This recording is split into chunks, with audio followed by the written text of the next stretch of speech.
Hello, and welcome to another video lecture for Mr. Moser's 8th grade U.S. history students. Today we're going to be looking more at manifest destiny. You can't fight it, neither can I. America is moving west. We're gaining land. We're gaining territories. Today we are going to be focusing on the story of Florida. Out of our textbook, this is page 299. Our guiding questions today are: why were Georgian farmers having some problems with the Spanish-controlled area of Florida? Why does General Andrew Jackson invade Spanish-controlled Florida? What does this create between the United States and Spain? And how does the United States and Spain resolve this international problem? So that's going to be our focus here for today. This is our map of our western expansion, Manifest Destiny. And here we see the area that we know today as the state of Florida. And this period of time, Florida is not controlled by the United States. We left off last time with the United States picking up the Louisiana Territory, this large swath of land here in the middle, and the important city of New Orleans. But this part right here is Spanish-controlled Florida. Spain has control over that land and that territory. And we've talked a little bit before, too, that Spain and the United States have had some border disputes and some other kind of problems as well down along the southern border, and that problems sort of persist here as well in the early 1800s, primarily as a result of raids that were being carried out by Native Americans, a tribe known as the Seminole. If you are a fan of college football, you know that Florida State's mascot is the Seminole Indians, and they are coming across this southern border and they're raiding Georgian farms. And a lot of the reason for doing that is that a lot of Georgian slaves are actually escaping out of these plantations here in the south, and they're fleeing into the swamps down here in Florida and are kind of being adopted and accepted into the Seminole tribe.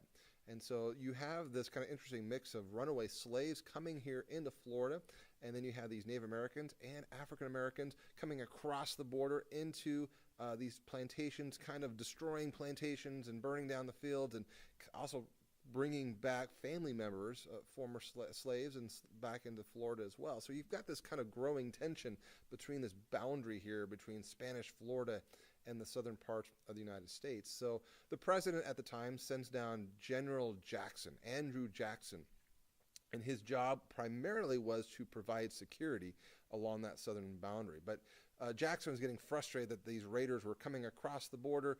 They would do these quick hit attacks, burning some plantations, and they would sneak across the back of the border and back into another country where we weren't supposed to be following chase. Jackson goes, the heck with that. We are chasing after them. We're going to go after these guys, and we're going to take them out. So he ends up pursuing them into Spanish Florida and ends up taking out the Spanish government in Florida in the process because of their unwillingness to kind of fight against these raiders. This creates a huge international incident because America has just invaded another country, just invaded Spanish-controlled Florida. And so Spain is not happy with this whatsoever. So there is some pretty intensive negotiations between the United States government and the Spanish government, and they do end up coming up with a peaceful compromise called the Adams Onis Treaty.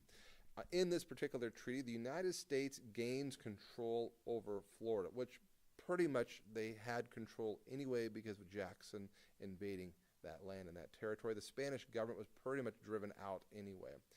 As a part to help Spain out, the United States government agrees to pay the claims that were against them by these Georgian farmers. All this destruction of property and all these slaves that had escaped and ran away into Florida were claims against the Spanish government. And so the United States says, we'll pick that tab. We'll pay the $5 million that's owed these farmers in Georgia as long as we end up keeping up that land and that territory. So Florida is picked up as part of the new territory of the United States. So we're adding up more land and territory. It's manifest destiny. You can't fight it. Neither can I. We now have the Louisiana Purchase. We now have the Florida, you can kind of call it the Purchase, as we are picking up and adding up more territory. As always, thank you for listening, and I look forward to seeing you the next time.